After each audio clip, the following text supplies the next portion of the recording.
Jadi walhasil kemaluan sing ana ning donya, rasa malu dipermalukan ning donya, iku luwih ringan timbang nanti kita dipermalukan ning mahsyar di depan umum. Jadi misalnya mau kaya ya contoh paling gampang tadi. Kowe hasud mbek wong ning donya iso mbok sembunyikan, nanti dipermalukan Allah ning akhirat karena kamu duwe rasa hasud. Apalagi kalau ngenteni jatuhe wong soleh, jatuhe wong alim, orang-orang yang berkontribusi terhadap agama iki.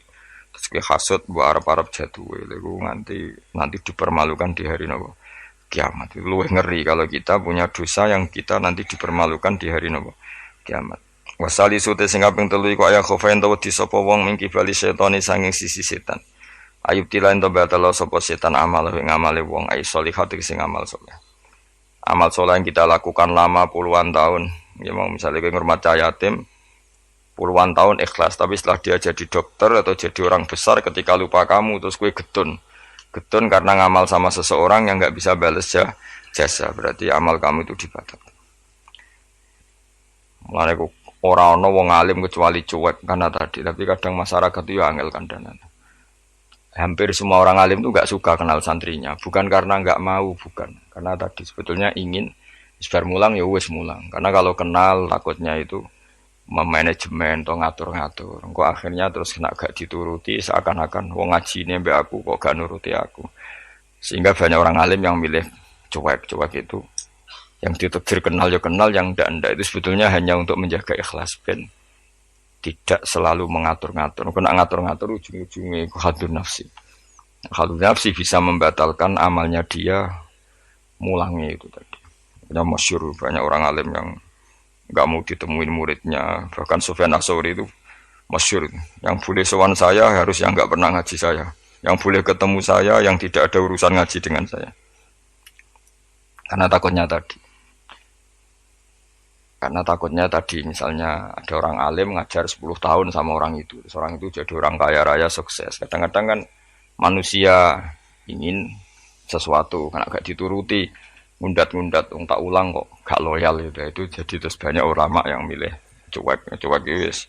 Ditetir ketemu ora ya wis. Ya tapi ada saja ulama yang nganggo syariat.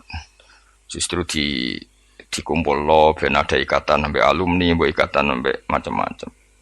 Ya tapi itu ijtihadnya orang macam-macam. Nah, yang jelas pastikan bahwa semua itu tidak hadzun nafsi, tidak karena keinginan itu.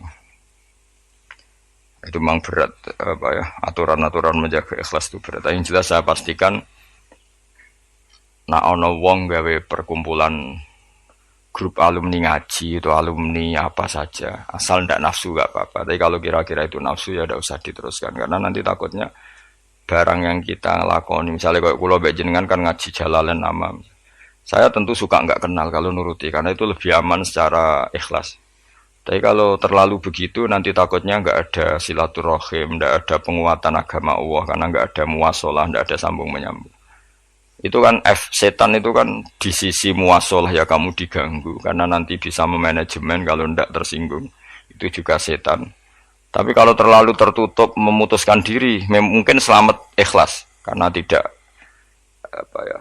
berharap dari mereka. Tapi resikonya ada beberapa santri kita yang nggak pede ngiyai karena nggak sambung dengan kiainya, atau nggak pede ngiyai karena nggak kenal kiai indukannya, karena takut hukum raiso dan ilmu pas-pasan. Itu kan repot. Dan itu harus dikelola secara ikhlas.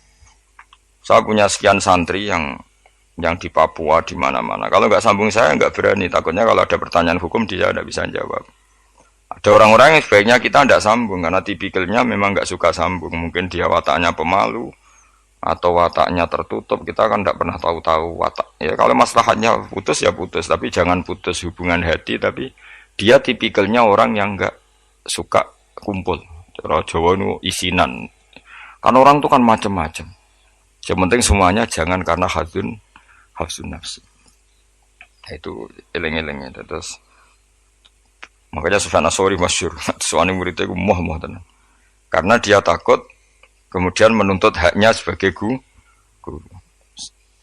Nah, korek sab'ah yang terkenal Sayyid Hamzah Az-Zayyad itu dia pernah ada orang sowan, ya Hamzah saya ini punya utang banyak, tolong bilang sama Muhyiddin jenengan yang kaya supaya mensyafaati saya. Jawab Hamzah, Saya minta air putih sama santri saya aja nggak pernah. Menyuruh santri saya supaya melayani saya saja saya tidak pernah. Karena takut itu saya mengkonversi mulang saya menjadi loyalnya santri-santri dan itu menjadikan amal dunia. Itu orang dulu itu macam-macam menjaga ikhlasan sampai se ekstrim itu. Ya tentu tidak semua ulama seperti itu. Ada ulama yang suka ngongkon santri karena biar dapat barokahnya khidmah. Ada ulama yang suka minta tolong santri supaya mereka terbiasa khidmah. Itu kan istihad. Yang penting pastikan diri kamu tidak ada hadzun nafsi. Itu semuanya motifnya itu nafsu itu jangan. Karena tadi kalau kamu terlalu tertutup, terlalu terputus, nanti nggak ada kekuatan Islam dalam hal silaturahim. Makanya dari Imam Ghazali ya tidak semua ulama kayak Hamzah Az-Zayyad, tidak semua ulama kayak Sufyan As-Tsauri. Tapi juga kamu jangan terlalu manajemen. Kira wabe umatem mbok anggap aset. Akhir rombongan umroh spiro mat sak lagi terus dihitung kan. Terus itu kan ya terus repot semuanya diasetkan, semuanya diasetkan. Itu ya bahaya betul itu. Bukan bahaya pada dirinya dia, tapi juga bahaya bagi kelangsungan agama karena semuanya jadi materi, jadi aset, jadi itu. Ya sudah kita ngikuti aturannya Allah dan Rasul. Ya nak cara kula paling gampang ya wis alami wae alami nak sing ditakdir Allah kenal ben kenal ora ya wis penting wis buen ngono kabeh. Ya sudah darhum sudah sementing tadi ikhlas. Cek kamu memilih tidak kenal ya yang niat ikhlas, milih kenal yang niatnya ikhlas. Semuanya semua itu tidak hadun nafsi. Yang jelas paling parah itu Sufyan As-Tsauri, masyhur. Saking masyhurnya sampai beliau tahu kecemplung sumur ning Arab itu kan sumure ya mesti ini rapati jero sumur. Kemudian dia gurunya Imam Syafi'i, gurunya ulama-ulama top. Siapa yang enggak kenal Sufyan As-Tsauri? Setiap ada yang menolong, kamu pernah ngaji saya, ya pernah. Siapa sih yang kawasan sini yang enggak pernah ngaji jenengan? Semuanya mau ditulung. Mereka khawatir nulungnya mereka itu sebagai imbalan tahu ngaji. Akhirnya ana muridé sing pinter ya rada kurang ajar tapi pinter. Golek wong bedui sing ora tau ngaji, mergo ditulung sapa ora gelem. Akhirnya ana bedui ya rada diakali, iku lho ana wong kecemplung sumur tulu, bedui rono. Kamu ngaji ya, ambek kowe ora kenal ngaji opo. Aja terus gelem ditulung mbek bedui. Mergo ora tau apa. Berarti wong iku nulung yo ikhlas, mergo ngerti ana kecemplung ditulung. Sufyan As-Tsauri ya gak perlu jadi kompensasi. Tahu ngaji sampai segitunya untuk paling ekstrim dalam bab itu tuh Sufyan As-Tsauri. Tapi wong ya keramat. Hamzah Az-Zayyad itu termasuk korek sabah dengan di antara qura sabah ada namanya Hamzah itu ya keramat. Kiai kok kakean manajemen santri niku serang arah keramat. Ya, tapi yo ora apa-apa tapi serapati keramat. Ya karena tadi apa ya? Tetap lama-lama itu jadi hadun nafsi. Misalnya kiai ini di biro umroh terus anak buahnya santri ini juga umroh lewat travel ya rodok piye terus kamangane ra enak.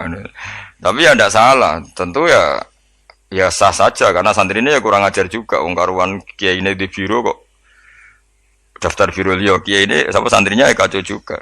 Tapi kiai ini terlalu berharap ya kacau juga. Yang sing selamat sapa? Sing karuan ra kelar umroh iku malah selamat. Ya.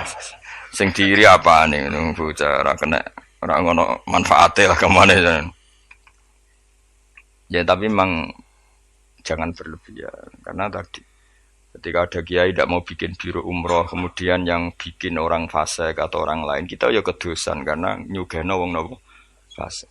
Tapi ketika kamu bikin terus sampai tomak neng santri-santrimu sendiri juga bisa fasik karena terlalu memanajemen santri. Ya itu memang hidup tuh gak gampang. Tapi yang jelas yang nggak bikin pun potensi dosanya tinggi karena tadi semua orang soleh tidak bikin alasannya jago ikhlas kemudian yang bikin wong fasik. Akhirnya komunitas ibadah umroh hanya dinikmati wong-wong nopo fasik karena mereka bisa bisnis secara baik.